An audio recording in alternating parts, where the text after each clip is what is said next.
Hey, welcome to another video on this channel, and today it's actually day 91, believe it or not, meaning I've been doing this daily for 3 months at this point. Well, a little bit over, I guess.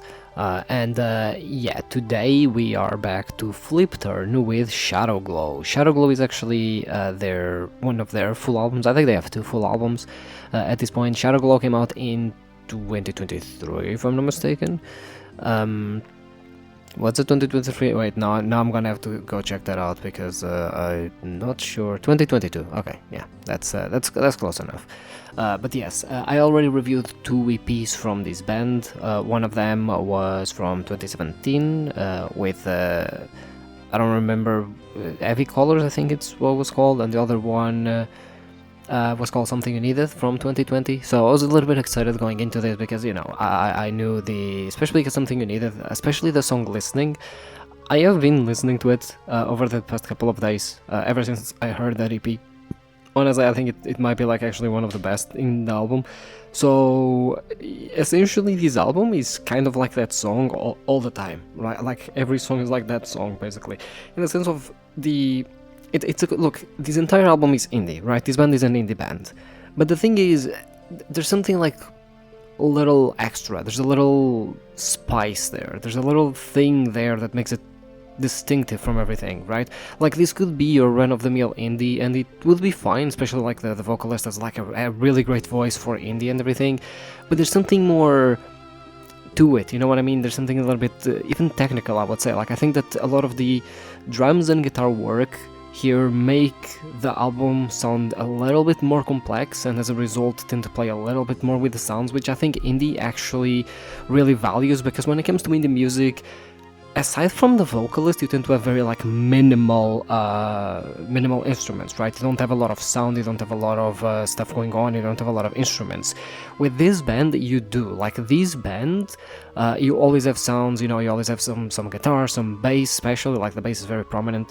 You have even a piano here and there, right? It's really great because there's always sound going on. In a way, like it's like indie, but it feels funky, right? It feels like catchy. There's a certain vibe to it, like this summer vibe that the song is supposed to be like it sort of gives you this sense of longing. It gives you this sense of like missing something, you know.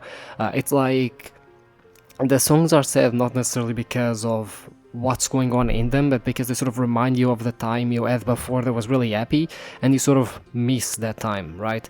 That's what this band essentially just reminds me of, you know, and they do a very, very good job at that, you know. I think especially with the vocalist's voice, they could very easily just be one of those run-of-the-mill bands that are, you know, indie bands that just sort of sing sad love songs and that's it, right?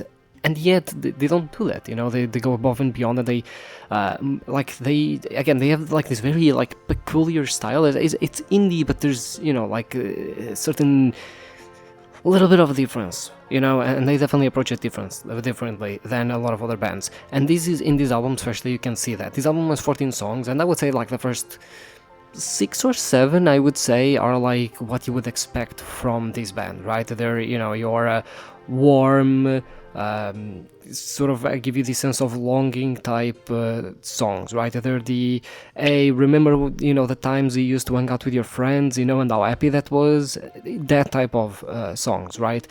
But the second part of the album especially, and look, a lot of these first songs already sort of have hints of that, but the second part of the album, despite still being indie, is definitely way more experimental. There's a lot more space to play with a lot of the sounds, there's a lot more space to sort of change the context of the song, and sort of play a little bit more with the atmosphere that the song provides. Pretty much, like, the second part of the album, it reminded me a lot of Something You Needed as well, the EP, where I don't remember the song there, but there was a song there that sort of did that a lot, and even that EP as a whole did that a lot, where like you sort of, for example, have an acoustic guitar introduction, or like not an acoustic, an electric guitar introduction, but like solo guitar, right, with only the vocals, right, and then they sort of like introduce everything else and sort of change the vibe of the song almost, or rather not even change the vibe of the song, but give it more context, right, which ends up kind of changing your position in it. The songs here towards the end of the album do exactly that. They're a bit more, again, on the experimental side, especially sonically speaking.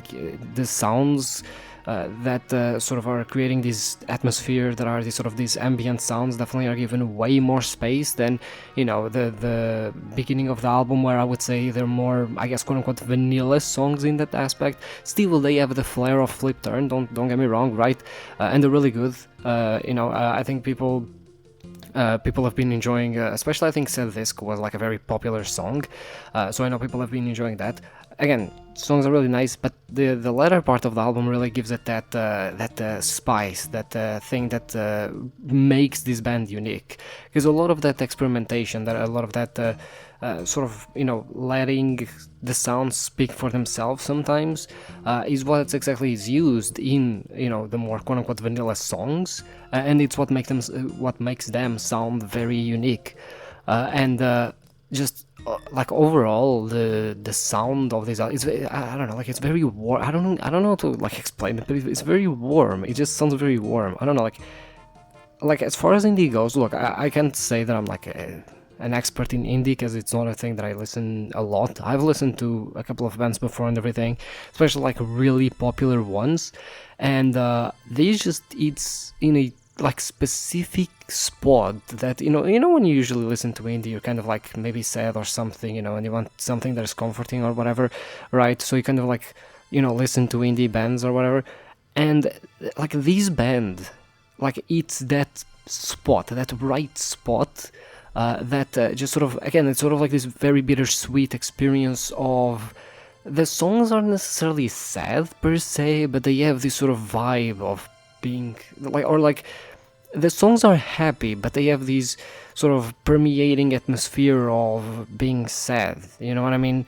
They have this permeating atmosphere that, okay, yeah, this is happy, but you kind of feel like wrong about it. Like you kind of feel uncomfortable, as if it like shouldn't be sad, or shouldn't be happy rather, right? That it should be sad, right? It's a very like unique style, I would say. Like it's very, I think if you hear like a song from this band, I think you definitely like can clock them right away, because they do definitely play a lot of this. And again, like I think a lot of the uniqueness that this band has definitely comes from how talented some of the band members are.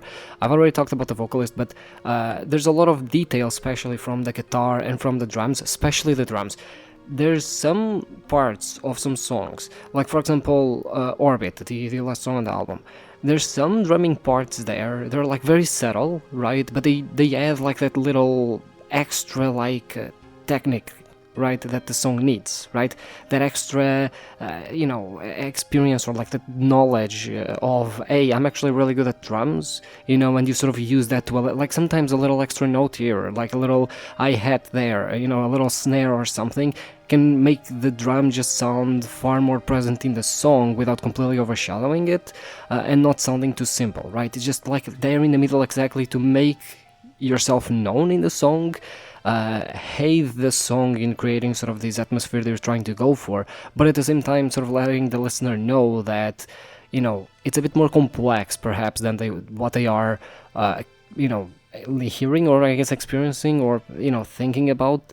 And I think that is exactly what contributes to this band oftentimes having a lot of moments where a lot of these more, especially like the instrumental breaks when the vocals aren't singing, that could fall really flat, and yet they don't. They don't fall flat. So I don't know. Like honestly, this is the culmination of the best parts of the work that I've heard so far. Obviously, I haven't heard everything, but like again, I see a lot of inspiration, especially like I can see sort of this progression from a band that did have like grains of brilliancy for sure, to an EP that was actually really nice and actually quite diverse in the songs that it provided, to a full album that is just the peak of that experience, right? Like I would say that this is the peak of Something You Needed, right? This is the full version of that EP. It provides you with pretty much a lot of the same things, but I think it's also much more focused than Something You Needed, where Something You Needed perhaps had, songs here and there that didn't feel as connected, perhaps, right? Because it was sort of different styles. Here you sort of have these album where you know, like it's sort of there's this soft transition throughout the album, you know, from songs that are more on the vanilla side to songs that are a little bit more experimental, from songs that tend to be more vanilla in that the vocals tend to be the main and the vibe tends to be the main thing of the song, to songs that are a bit more about the specific sounds that you hear and the space that they actually are afforded in the song, right? Overall, just like really good, you know. I actually would say I really hope this band actually becomes more famous, because I do think that, like, in terms of indie bands, this is probably amongst the best I've heard. Right, again, I haven't heard like 1,000 things from indie bands, don't get me wrong, but from what I've heard, and having been a teenager before, actually, oh, do you know what this band reminds me of? I was listening to some of, especially the later songs of the album.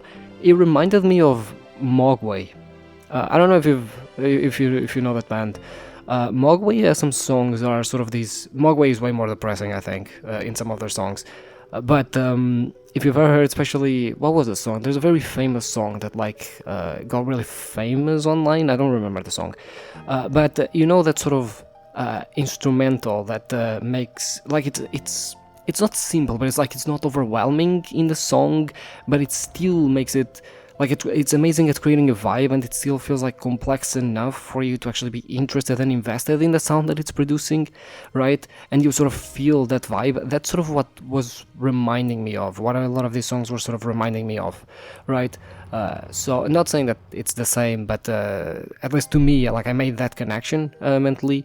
Yeah, I guess it's worth noting. But yeah, that's it for me. I mean, obviously, vibe meter. Forgot about that. Vibe meter. Honestly, right now I'm feeling a 9 out of 10. So I think it's deserved. Honestly, I think it's deserved. You know, I think it's again like a very good indie album. Yes, a 9 out of 10.